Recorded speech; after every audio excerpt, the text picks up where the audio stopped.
Greetings, good morning, welcome to Rootwork, the local edition on KPFK Radio, Pacifica Radio in Los Angeles, 90.7 FM in Los Angeles, 98.7 FM in Santa Barbara, 93.7 FM San Diego, 99.5 FM Ridgecrest China Lake, and streaming all over the world at kpfk.org. And welcome to those of you checking us out on YouTube on the Black Liberation Media platform. Again, this is Rootwork. My name is Tandasizwe Shimarenga. It's Thursday, December 19th. It is the third Thursday of the month. That means it's time for the local edition of Rootwork.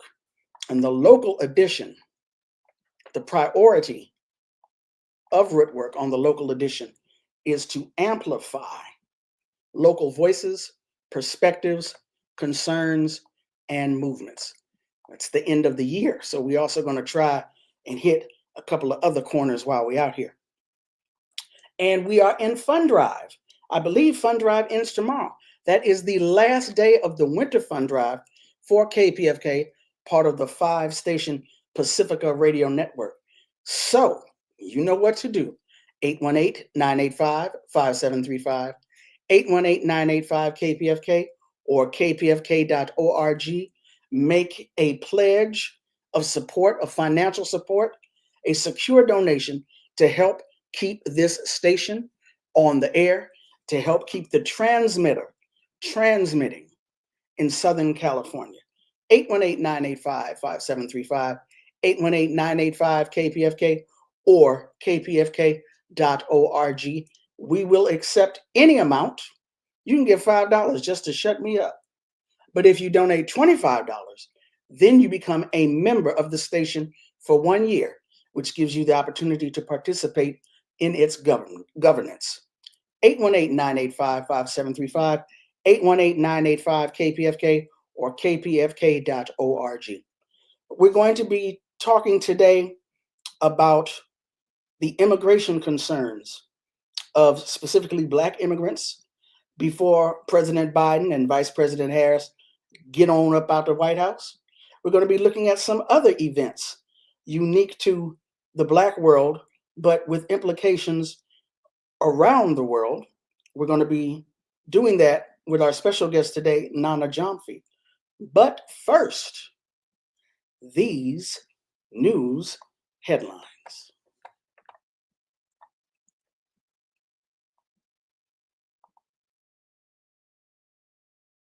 That came a day after Ukraine's security service leveled criminal charges against him. Donna Warder reports. Lieutenant General Igor Kirillov was head of Russia's nuclear, biological, and chemical defense forces, and he was killed by a bomb today, one day after Ukraine's security agency charged him with using banned chemical weapons during Russia's military operation in Ukraine.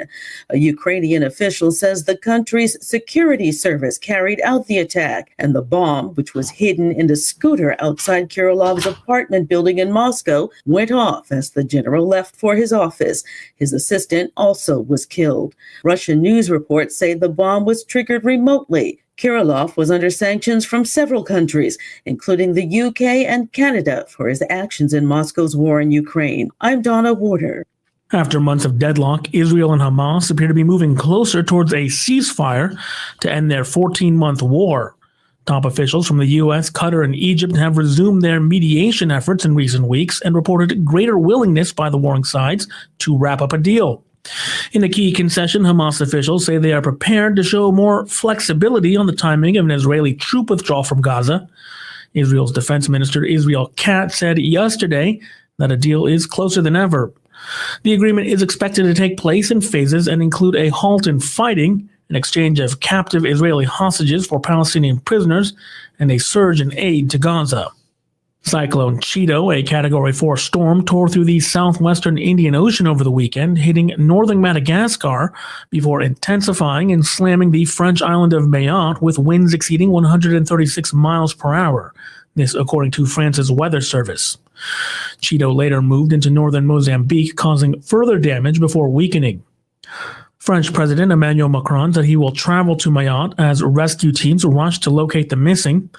The Interior Minister says the French island was devastated after Cyclone Chido hit the territory. At least 20 people have been confirmed dead, but authorities fear that hundreds, if not thousands of people could have died in the disaster. Ross Collin reports. The French Interior Minister says the island of Mayotte has been completely devastated. Bruno Retailleau added that there is, quote, nothing left of the shanty towns. Mayotte is struggling in the aftermath of the worst cyclone to hit the island in almost 100 years. The president says he will be travelling to the Indian Ocean Territory in the coming days, and the race is on to locate survivors and provide water, food and shelter, and also to try to prevent the spread of disease. Ross Cullen, Paris. Police say a 15-year-old student opened fire inside a study hall at a small Christian school in Wisconsin, killing a teacher and a teenager. Jennifer King reports. The shooter died on the way to the hospital. Police say she apparently took her own life. A second grade student called 911 at 10:57 a.m. Madison Police Chief Sean Barnes. 3 people, including the shooter, are dead. The shooter has now been identified as 15-year-old Natalie Rupnow. 6 others were wounded, including 2 students who were in critical condition. A teacher and 3 students had less serious injuries. I know that my daughter is safe. Bethany Hyman was among the parents who rushed to Abundant Life Christian School. I pray for the hearts of the students, the teachers, the staff members. A motive for the shooting was not immediately known. Police are talking to the shooter's family and searching the home. In a statement, the White House said President Joe Biden had been briefed on the shooting and cited the tragedy in calling on Congress to pass stricter gun safety measures. I'm Jennifer King. President-elect Donald Trump sued the Des Moines Register and pollster J.N. Seltzer yesterday, alleging fraud over a pre-election poll showing Vice President Kamala Harris leading in Iowa. The poll, released days before Election Day, showed Harris ahead by 3 points. Trump ultimately won the state by 14 points. The lawsuit filed in Polk County accuses Seltzer and the Register of deception under Iowa's consumer fraud laws, claiming the poll was intentional election interference. Trump seeks damages and an order barring further deceptive polls while requiring the release of data used in the survey. The Register defended its reporting, saying it released full polling data and stood by its methodology. Seltzer declined to comment. At a time of heightened political division, Americans' confidence in their country's judicial system and courts dropped to a record low of 35% this year. That's according to a new Gallup poll. The United States saw a sharp drop of 24 percentage points over the last 4 years, setting the country apart from other wealthy nations where most people on average still express trust in their systems. The drop wasn't limited to one end of the political spectrum. Confidence dropped among people who disapproved of the country's leadership under President Joe Biden, as well as among those who approved. I'm Scott Baba for Pacifica Radio.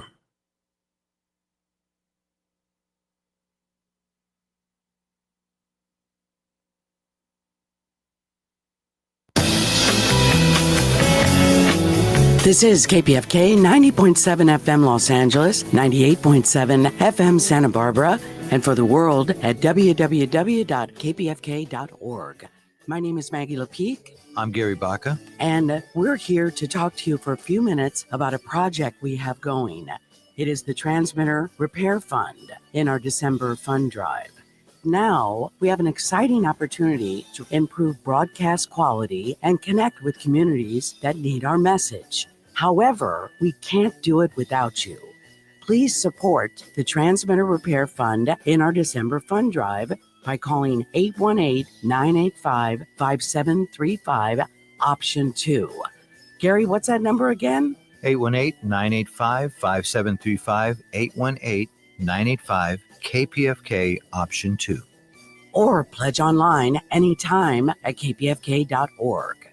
Any additional funds raised for this project will support our daily operations, including resuming regular maintenance at our transmitter site. Now here's something special, Gary, so get ready. Drum roll, please. John Densmore, legendary drummer and founding member of The Doors, and a wonderful friend to this radio station, has donated $5,000. That's 5 G's. Whoa. To our Transmitter Repair Fund. And you know what, Gary? John said, let's match this. Yes. And the transmitter is something that we need. We need to be heard and not silenced. So it's up to you to go to your phone now and support this separate fund that we have to maintain our transmitter. 818-985-5735, 818-985-KPFK. Go to your phone now. Even if you pledged before and pledged for the station, this is very important. This is something that we're trying to do and individually reach out to you. We need a strong signal. So it's up to you to come up front and step up and help us out. That way we can keep KPFK with this signal going all over Southern California. 112,000 watts of listener-sponsored radio.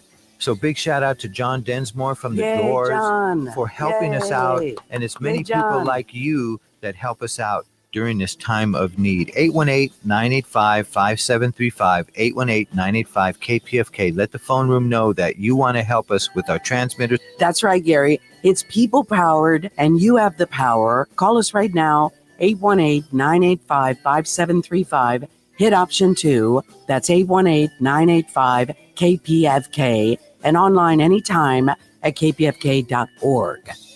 Now, Gary, for 65 years, KPFK has been a vital part of our community with the goal of bringing together the voices, music, and stories that define Southern California.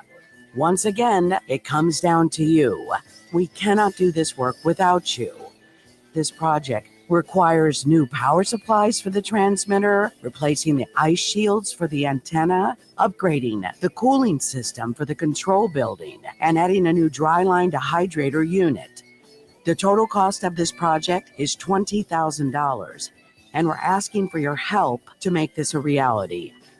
With John Densmore's $5,000 pledge, we're on our way to reaching our goal, but we can actually double that goal if we can match the $5,000. Yes, let's match that. So $5,000 on the table. So that would mean maybe 5 of you pledging $1,000, or maybe that's 10 of you pledging $500. Whatever you can do makes a difference. $250 per person will get us to that $10,000 match. 818-985-5735, 818-985-KPFK. Once we do this, we're good.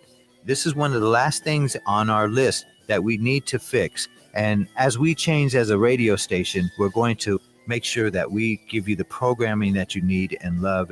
818-985-5735, 818-985-KPFK. 818-985-5735. Press option 2 to donate. Your gift of any size brings us closer to realizing this dream. Together, we can ensure that KPFK continues to inspire, inform, and uplift more people than ever before. Join us in powering up for the future. Power to the people. To contribute, visit www.kpfk.org/support-KPFK. You'll see the transmitter icon on the website. Just click that. It'll take you right where you need to go. Also, if you wanted to contact me, feel free to email me at mlepique@kpfk.org. That's MLEPIQUE@kpfk.org. Every dollar counts, and your support truly matters. Just one of many bills that we have. But John Densmore from the Doors, can you imagine the Doors? I mean, this iconic group that gave us Light My Fire and Hello, I Love You is challenging us and asking you. John Densmore is literally asking you to pledge your support. He put down the $5,000. I just can't believe it. John Densmore, out of all people, the drummer from the Doors, is challenging us and saying, you know what, I'm going to help you guys out. But if I'm going to put this money in, I want other people to pledge and put their money in as well. That's right. So that's why it's so important. And it's an honor to have John Densmore contributing to this radio station, listening and supporting us as he has through the many years, along with Robbie Krieger from the Doors. So, you know, he's challenging us to step up. So pledge at any amount you can. Any amount helps. And you'll be right in there with John Densmore and the KPFK family. So that means you call now, 818-985-5735. And one of the most famous, iconic, there's so many of them, Gary, from the Doors. Thank you so much, John Densmore. But you know what we need to do, Gary? We need to break on through to the other side. Let's do it. Show your support. Call us right now. It's people powered. You have the power. 818-985-5735. Hit option 2. That's 818-985-KPFK and online anytime at kpfk.org. Thank you, Gary. Thank you, Maggie. And thank you to our listeners and the people pledging and calling in now. 818-985-5735. Don't forget, people-powered independent radio. You got the power. Thank you so much. And let's make this happen together. Happy holidays, everyone.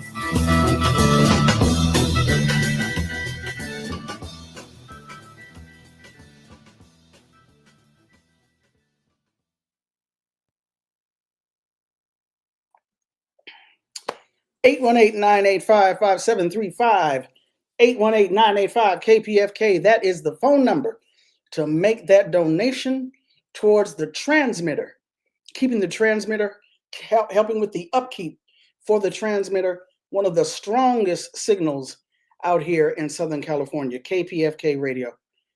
KPFK.org is the web address where you can make a secure donation. And let me just state, even though this is KPFK's fall fund drive, the last fund drive of the year, I was speaking with Nana Gyamfi yesterday, and I was talking about the outlook for nonprofit journalism is so much healthier than what mainstream corporate legacy, whatever they want to call it, media, because their model is based on advertising, whereas the nonprofits appeal directly to you.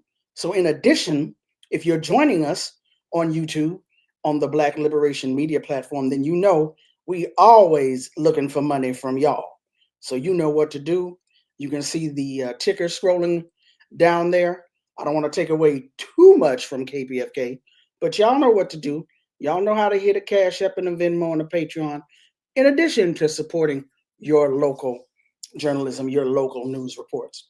Also, real quick, for those of you who are listening on the radio, I do this show on YouTube on the Black Liberation Media platform. And I just want to acknowledge a couple of the folks who are here. Some have been here for a while. Some of them are new. Robin C., good morning. Hey, Sugar Shan, how you doing? Hello, Brittany Bowman. Yeah, Yipper 99, I see that. No tech issues, Christmas miracle. I'm gonna remember that, Yipper. Folks be trying to talk about me and my, what is it? Tech divergent or tech spicy. Yeah, okay, you got jokes. It's all good though. It's all good. Yes, Brittany, the Doors did make a lot of great music. El Manifesto, how are you doing today? Hey, Jamon, how y'all doing? Yeah, y'all got jokes. It's okay though. It's quite all right. Like I said, I remember. I remember stuff. And anyway, before I get too carried away, let me get on to our guest today. So, if you've been paying attention to the news, you know that a lot has been going on in Western Africa. A lot has been going on in terms of throwing out the last remnants of colonialism, the current remnants of neo-colonialism, specifically in West Africa, specifically in French West Africa. But before we get to that, I want to talk about what's happening with Black folks of African descent, new Black immigrants to the United States and the Black community in general, where Black immigrants usually find themselves, our neighbors, our family members, our brothers and sisters, our cousins. So in order to do that, I have asked Nana Gyamfi to join with me today to talk about that. Now, Nana Gyamfi is the executive director of the Black Alliance for Just Immigration, or BAJI. It's a Black US-based national organization that fights for the rights of Black migrants and African Americans, not or African Americans. It fights to improve the conditions of Black Diasporic communities and to advance racial justice and migrant rights.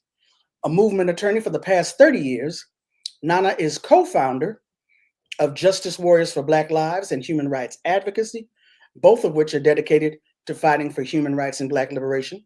She has served as the president of the National Conference of Black Lawyers. She is also a former professor in the Pan-African Studies Department at California State University, Los Angeles. And if you are a listener to KPFK here in Los Angeles, you know Nana Gyamfi as the host of Conversations on the Way, Wednesdays at 7 a.m. She's all of those things.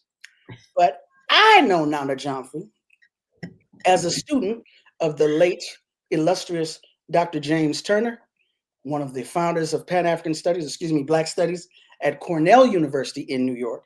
I also know her as an activist, organizer, a worker around Pan-Africanism and human rights in the Black community, specifically of Los Angeles, for at least 30-something years.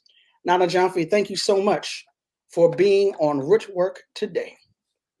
Yay, thank you. I'm always glad to be here. Always, always, always. And thank you so much for taking time out of your schedule, because you are currently not in the U.S., is that correct?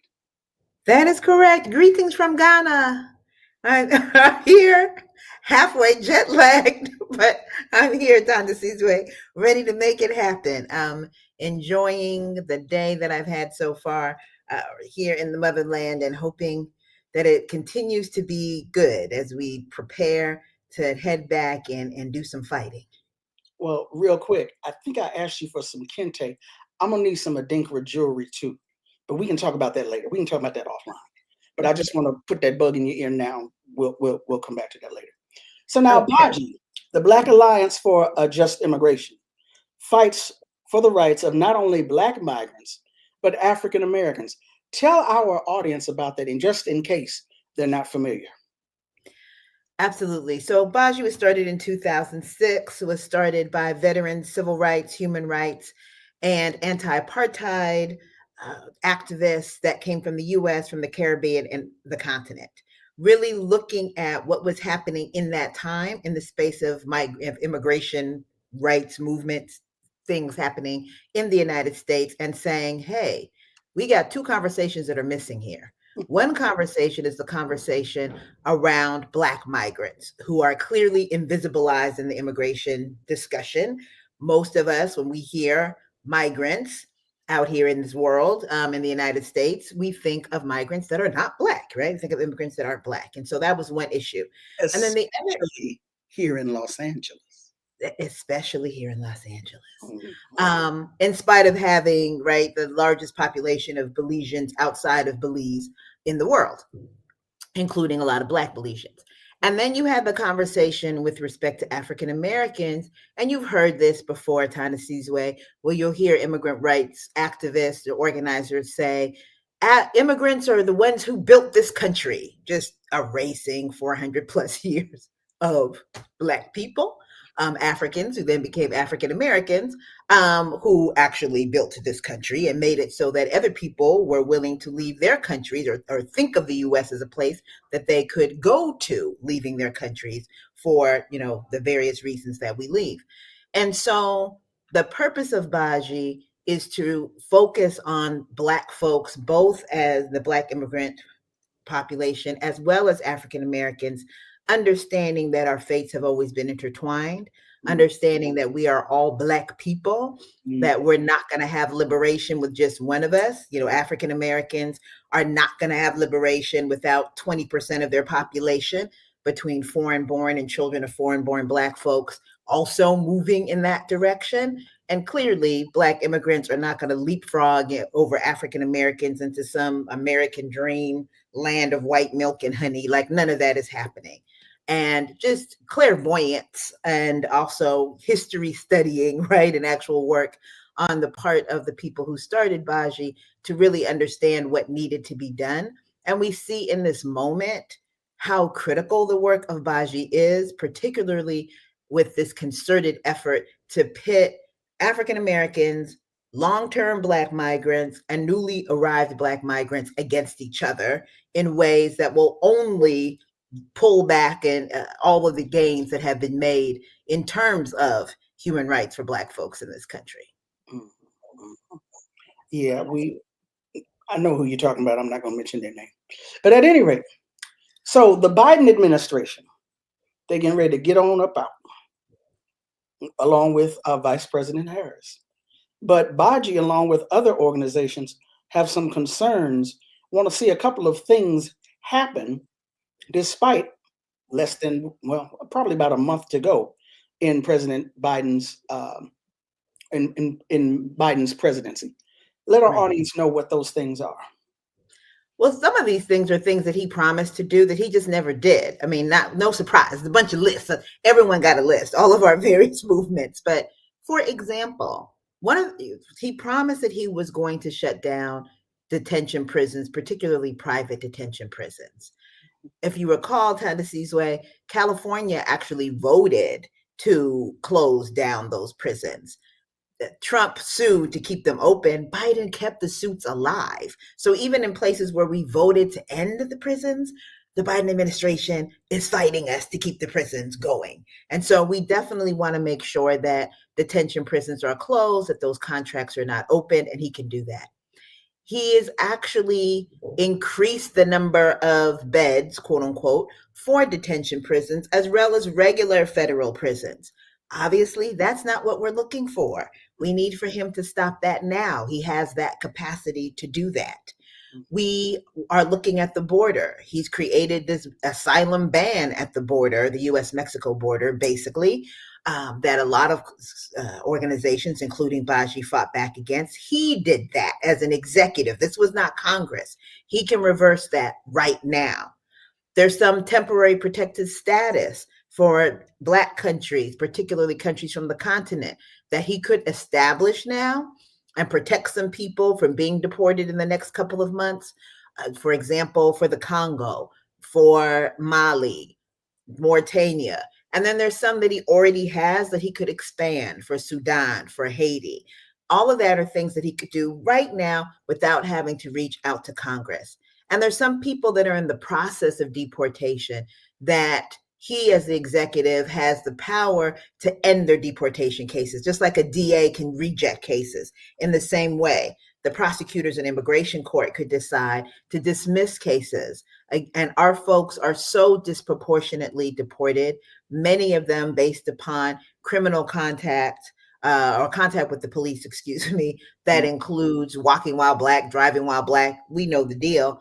And so those could actually be dismissed, keeping families and communities together. We're asking him to do that as well. That's just the top. I mean, there's maybe another 5 things, but just focusing on those main things that would really make a difference in terms of our capacity to keep our families and communities together and continue to move together to get the thriving that we deserve as Black folks in this country. Mm-hmm.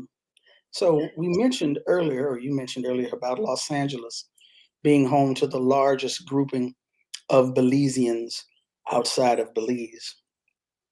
We also have what we're calling the Nipsey factor, the Nipsey Hussle factor here in Los Angeles. Tell our folks about that. So it's so interesting. BAJI runs around telling people, hey, this person's an immigrant. Hey, that person's immigrant rooted, because a lot of times we don't think of that person that way. So Nipsey Hussle, most people just thought of him as Nipsey Hussle, right? In terms of a rapper, also was with Rolling 60s by his own conversation. And people didn't understand that he was half Eritrean, if there's such a thing as half, right? Eritrean. He's like my son, a African, as my brother calls him. And so when he was killed, this is when you suddenly saw all of the Eritrean community came down. They did their own pieces at their own ceremonies. They also were right there at the marathon in the community, showing their respect. You heard more conversations about that, about his background, which he was actually really proud of. So it wasn't like he was hiding it. It's just somehow when you're a person such as myself, such as he was, that was born in this country, or even if you weren't born in this country, you have like a USian accent. Even though people know that something is going on, they kind of forget it and they blur it out of their brain, and you just become this Black person, which on the one hand is lovely. Which is okay. Right? Fabulous. Mm-hmm. On the other hand, when it becomes a problem is when people are like, get rid of all the Black immigrants, and you're telling me this, and I'm just looking at you like, hello, maybe you're confused. You're talking about me, right? And so when someone is saying, who's coming into power, that they're going to get rid of birthright citizenship and you have people cheering in the Black community because they think that that's somehow going to make their lives better. It's like the understanding that no, you got relatives and cousins and friends and coworkers and neighbors who are going to be picked off based on that. And of course, since the entire African American population depends on birthright citizenship as the basis of the citizenship to the United States, they coming after you next. Yeah, I didn't want to point that part out yet, that obvious point, because I was afraid I was going to start cussing, and we can't lose, the KPFK can't lose their license. But yeah, the Nipsey effect. His mom, I believe, is from New Orleans or Louisiana, if not necessarily New Orleans, Louisiana. Issa Rae, whose mother is, I believe, from Louisiana. Her father is Senegalese. Correct. I forgot the brother's name. But, those of us who are old enough to remember that Snoop Dogg, before he was beloved and so cuddly to America, was on trial for murder of a quote unquote another gang member. That gang member, I believe, was either Ethiopian or Eritrean. So Black migrants are thoroughly, especially here in Los Angeles, I'd say thoroughly integrated throughout the Black community. It's not as separate as people want to make out or people actually believe. In addition to, like I said, the stupidity of trying to get rid of birthright citizenship, I got to leave that discussion alone, or else I'm gonna stop cussing. You take it now. Go ahead. Absolutely. I mean, I think that it is important to point out the interconnection, because the way that it's described is like Black migrants just got here. Black migrants did not just get here. They've been here. We've been here for a long time. My parents came here in the 60s, and my father's brother came shortly thereafter, and they came right here to California, right here to the Los Angeles area, right? And so this is not something that is new. And I think that we have to really be careful to make sure that we don't, fall into some kind of fantasy land where we pretend that a world exists that doesn't exist. What is online and the kinds of fighting and disparaging that you see online is not really what is happening in the streets. I mean, I think of some of our most beloved places in LA as Black people, like Leimert Park or Africatown. I mean, we're literally calling it Africatown, right? And that is a place that you go to and you see us, for the most part, in all of our diasporic fabulousness. A place where you're just as likely to see folks coming out to some kind of rally in support of Haiti as you are people coming to talk about, something and fight up against police murder of a Black person who may be African American in Los Angeles. Like, this is where our culturally we blend, politically we blend, socially we blend. And that is what our real life actually is. And so I think it behooves us to pay attention to what's going on with migration policy, to push for migration policies that hold on to and protect the human dignity and humanity of Black people, and that we think of how we're going to do that together, as opposed to being the step cousins or whatever of each other, right? That doesn't make sense. We come from a people who call each other cousins, whether we're blood related or not. That should not be changed now because of what's going on with people outside our community.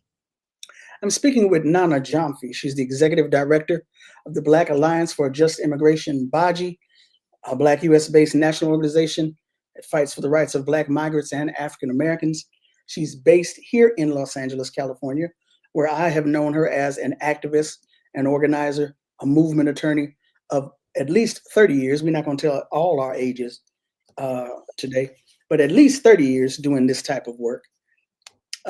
Before I get too carried away, because I do want to ask you about West Africa, I want to remind you, if you are listening on KPFK, if you are watching on the Black Liberation Media platform on YouTube, this is Rootwork on KPFK, the local edition, and KPFK is in its December Fund Drive, 818-985-5735, 818-985-KPFK, or our website address, kpfk.org. December Fund Drive, got to keep the transmitter up. The transmitter, the tower, the largest signal, I believe, west of the Mississippi, certainly throughout the state of California, over 100,000 watts. 818-985-5735, 818-985-KPFK, or kpfk.org. We need, it's the last day, or excuse me, day before the last day, December 20th, the last date of the December Fund Drive. We need y'all to make those donations, become members of the station so you can have a say in the governance of KPFK. 818-985-5735, 818-985-KPFK, or kpfk.org. As I mentioned earlier, Nana Gyamfi has a show here on KPFK on Wednesdays called Conversations on the Way, Wednesdays at 7 a.m. My show, Rootwork, airs here locally on the 3rd and 4th Thursdays of the month at 7 a.m. 818-985-5735, 818-985-KPFK, or kpfk.org. Nana, you are currently in Ghana, West Africa. Literally, you were flying all day the other day. You made it there. You're in the hotel room sharing with us now. You got to bring me back some kente and some Adinkra jewelry. I just got to throw that part out there. But in addition to that, you are from Ghana. One of the homes, one of the many homes of historical Pan-African sentiment on the continent of Africa, the country of Kwame Nkrumah. And what we're seeing now, most recently, as 2024 is coming to an end, we're seeing this movement in West Africa, in French-speaking West Africa, Mali, Niger, Burkina Faso, their movements to throw the French out of their countries, and Senegal has joined recently, in addition to throwing out French and French influence in their country. Talk to our audience about that if you can. So it's very interesting in terms of a development. When we think about the independence movements of the 50s and 60s, if you include Southern Africa, it goes all the way into the 90s, right? But this early pieces, early movements, this idea of doing confederations obviously was also happening there, right? So you had like Ghana, Guinea, Mali. Mali, it's interesting, seems to get itself in the mix every single time. But you had these different confederations where people or leaders got their countries together and said, hey, let's see what we can do together, given that we have this same energy about having sovereignty, right? And being able to also be in solidarity and in union with one another. And we see this again now. So we saw this in the 50s and the 60s on the continent in particular, but then we see this again now. And with this particular confederation, it happens because of this push starting in one country to get the French out, based upon just the complete anti-Blackness, usury, imperialism of France. Now, that is not to say, and I want to be real clear about this, that these other countries, including the United States, do not have the same level of imperialism that they're engaging in on the continent of Africa. And I want to say that because sometimes people make it seem like France is some kind of exceptionally terrible place or country. And it is terrible, but it's not exceptionally terrible in comparison to all the other countries. The difference is that with these particular countries and the way that France has their former quote unquote colonies, they base everything in France. So all your money is being held in France as a country. Your currency is depending upon the French currency, right? The franc. And they control what the value of your currency is. So they do a little more, let's say, than the British do with the Commonwealth countries, for example, of which Ghana is one. They do a little more, even though you're supposed to be an independent country. And basically what happened with these countries is they said enough. France, for example, runs on nuclear energy, requires uranium. 25% or more of the uranium that France gets comes from Niger. And what does Niger get? Other than exploitation and suffering. They allegedly had the French and the US there to help with so-called terrorism. That wasn't doing anything. All it was doing was just having the US and France actually engaging in their own forms of terrorism inside of the countries. And so these countries got together really last year, but then it's been progressively moving into this year and said, hey, well, first they were doing it sort of separately, but in collaboration, saying, hey, let's work together as opposed to depending upon France to see what we can do ourselves. It took it to another level where they had to create an alliance when the West went to ECOWAS, which is supposed to be a West, the economic West African state, supposed to be the West African portion of this unified vision that Nkrumah and other Pan-Africanists had, and said, we may need you to go to war against your sibling countries in support and in protection of our European and US interests. And this is when those countries said, oh no, we gonna get together, because if we're gonna be, if you attack Niger, you attack all of us, which was a super bold move, supported completely by the people in the streets, people surrounding the French embassy, people surrounding the AFRICOM buildings of the US saying, get out, get out, get out. That has happened. And it actually, to some accounts, the economy of these countries has actually improved. Of course, there's concerns because these are not elected, leaders, which is always a concern for the West.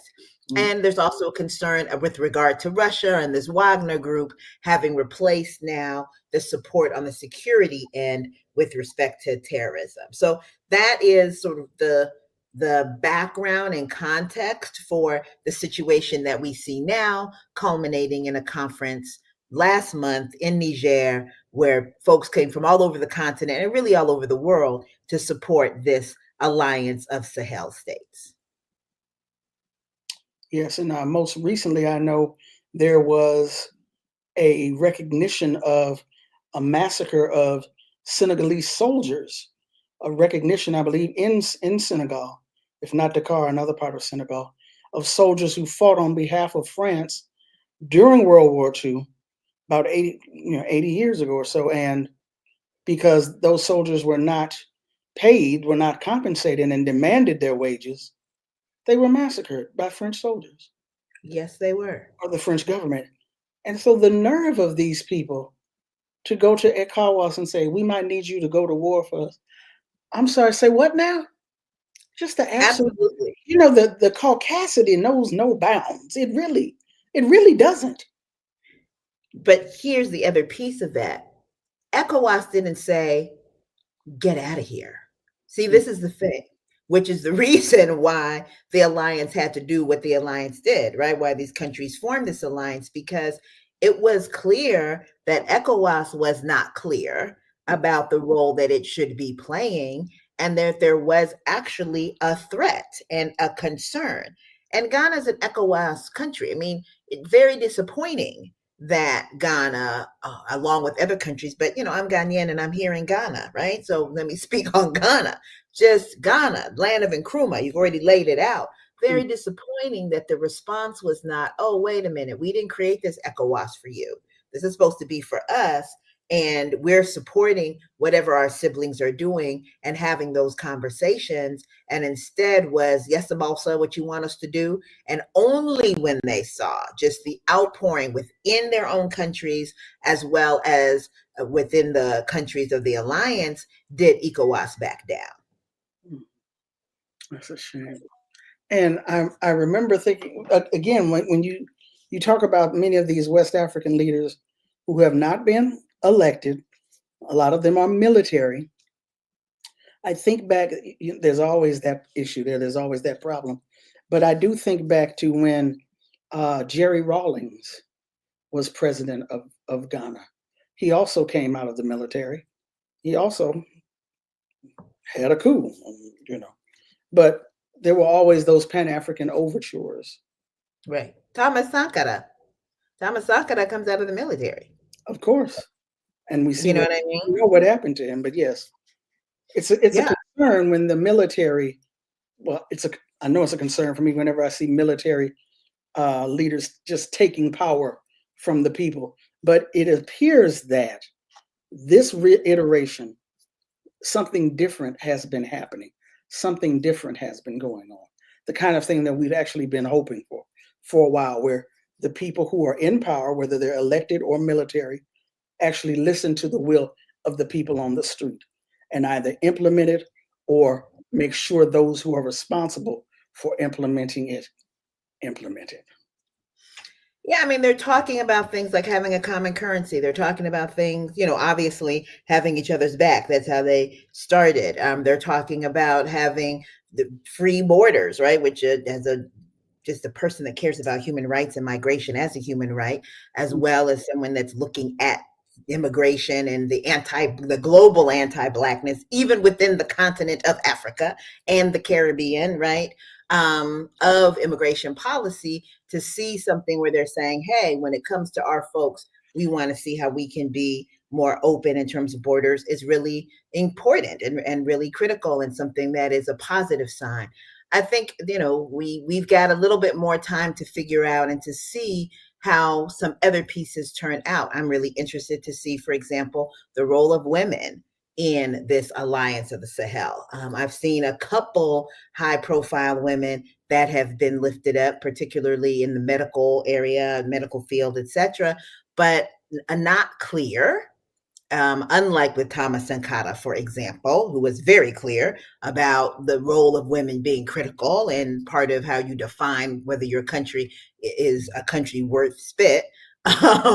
And I haven't heard that kind of language or descriptions that coming out of this alliance or the leaders of the alliance. So I think that's going to be one to look at, as well as other marginalized folks, right? What is that going to be? I'm sitting here in Ghana with the potential passage of an anti-LGBTQ bill that will allow folks to be extradited from other countries who flee here based upon their engaging in what will be illegal activity if this bill is passed, which is, again, very disappointing in a country like Ghana. But I don't know what does that look like? How far are human rights going to be respected within this alliance?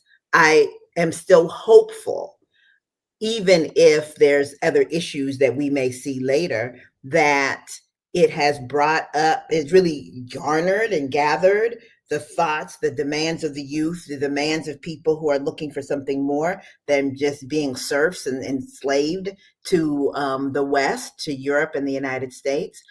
And they have answered that call. And it reverberates throughout the entire continent. And as you pointed out, throughout the world. And that's always a positive thing, right? Everything may not be completely exactly how we textbook would like it to be, but it is always a positive thing. And it gives us the opportunity to press for more where we feel that more is needed. I've been speaking with Nana Gyamfi, Executive Director of the Black Alliance for Just Immigration, a Black US-based national organization that fights for the rights of Black migrants as well as African Americans. We started out talking about concerns from the immigrant rights community, concerns that we're hoping will be addressed by the Biden administration as it heads on out that door. We've just talked about the latest developments on the continent of Africa, West Africa in particular, with some of the French-speaking countries. Real quick, Nana, because we don't have a lot of time left. When we talked about Biden and immigration policy earlier, you talked about the fact that you are hoping that temporary protective status, TPS, becomes extended. Is it safe to say, well, lots of folks need it, but is this because of the crises, the current crises happening in Sudan and Haiti as we speak?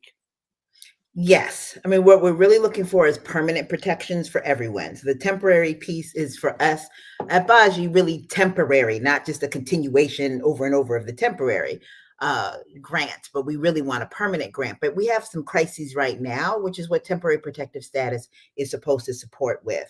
If you look at a country like Haiti, where you can't even land planes. At this point, the United States is not landing planes. They shooting at the planes, but you're landing deportation planes. You can't go there. But if you're being deported, the U.S. will send you there, right?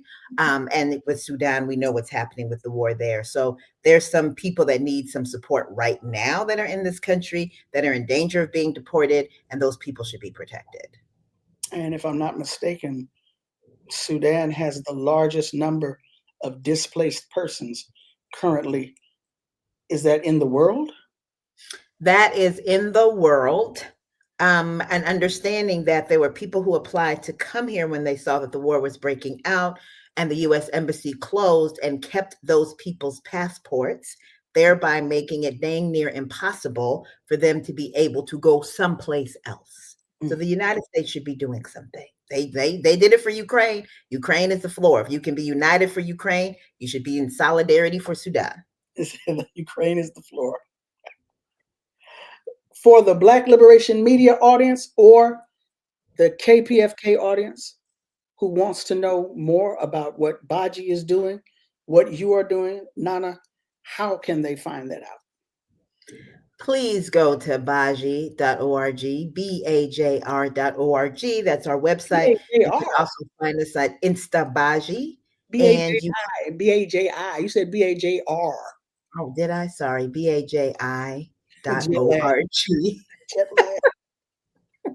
I'm so tired. BAJI.org. And you can also find us on Instagram at InstaBAJI, and on what we still call Twitter at BAJI Tweet. Thank you so much. Have you had any sleep yet? I really have not, because I'm totally off time, but it's gonna happen. It's gonna happen. I wish you good, restful sleep and enjoy your stay in Ghana. Stay safe, hurry up, and return safely to Los Angeles. Don't forget my kente. Don't forget my Adinkra jewelry. And if you get a chance to hit the university, a couple of books would be nice. I'll send you some money. You ain't got to worry. It's all good. Send me some money. Send me a list. We will talk. Thank you so much, Nana Gyamfi, for being on Rootwork today. Thank you for having me. Always enjoyable.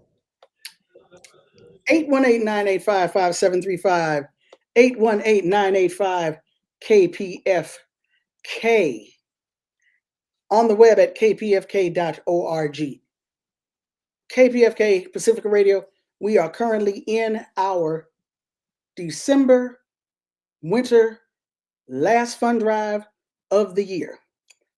Your support is needed to keep this station on the air, to keep the transmitter transmitting 100,000 watts. 818-985-5735, 818-985-KPFK. You go to the phones and make a secure donation. You can go to the website, kpfk.org. Gary Baca on the boards at KPFK. Are you there, Gary? Absolutely, right here with you, Nana and Tandi. Can you let people know what they might find in their stocking? KPFK right now. Well, they might find a KPFK tote bag. You can call now at 818-985-5735. Currently, our website page, our donate page is down right now. So just be patient with that. You can go back to that later on today. Also, they can get the KPFK t-shirt, which is a great addition to the family. It's a black t-shirt in red and white with a big microphone and electricity coming out, and it says KPFK Independent Radio. So, folks, you can go to the website as well later on and find these items. But call now at 818-985-5735. We also have Ta-Nehisi Coates' book, The Message, for $150 pledge that supports this radio station. It supports this program, and it keeps us on the air. So if we can get at least two of you to get the Ta-Nehisi Coates book, The Message, that would be a $300 pledge. And of course, you know, he was almost banned. His book was almost banned in South Carolina. He had to go down there and talk to the folks out there, and he writes about that. Also, he went to Palestine and was criticized about that. His book, The Message, they think it was one-sided for the Palestinians, but his answer to that is that, voiceless are the people in Palestine. So he wanted to give them a voice, and he wrote about it and what they're going through. And so it's an eye-opening read, 818-985-5735. That's a $150 donation to the station. Of course, you can support the transmitter fund as well. We are updating our transmitter, and we got a huge donation, $5,000 donation from John Densmore from The Doors, who also contributed, and he is challenging other folks out there to match his pledge. Also, Robbie Krieger from The Doors yesterday pledged $5,000. So our goal is $20,000 for that update with the transmitter. So we're a little short, but not much. But we're asking you to go to your phone at 818-985-5735, 818-985-KPFK. But most of all, you support independent media, that we stay on the air and that we broadcast the great shows that you enjoy, that you deserve, that you need, such as Democracy Now! And Rootwork, as well as Tom Hartman and all the rest of the great programs, Global Village, from 11 to 1 p.m. Today with John Snyder. Just so many great programs. I'm on Tuesdays from 11 to 1. And call now at 818-985-5735 and support these programs. Tondi, we only have about a minute left. What would you like to say to the folks out there? I would like to thank everyone who has called in and pledged thus far. I want to thank you for calling. I want to thank the people who are going to wait until the last minute tomorrow to make a pledge. I know how it be. I know how it is, but it's the thought that counts. So thank you so much for making that pledge thus far, today and tomorrow. And I want to thank you for going to the web. I want to thank the Black Liberation Media audience for putting up with me. And yes, Yipper, there were no tech issues today. Thank you very much. Pat myself on the back for that.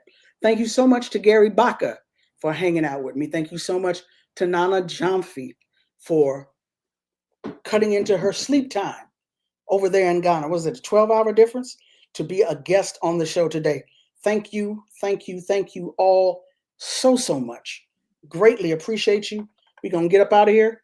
Again, Rootwork Local, the 3rd and 4th Thursdays of the month. That means I'm going to be here next Thursday, day after Christmas, which means it's Kwanzaa. That should be an interesting show. Anyway, my name is Tondi Cesare Shimaringa. You all take care, stay safe, and I will catch you on the next one.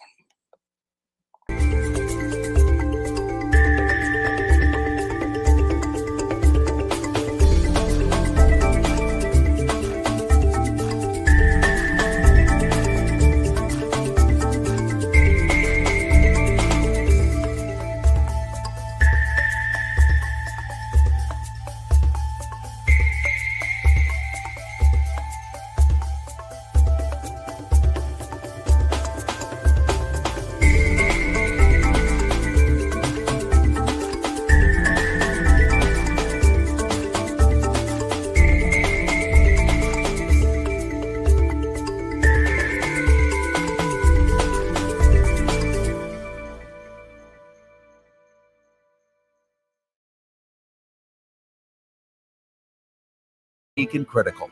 So join me, Carrie Harrison, each and every Friday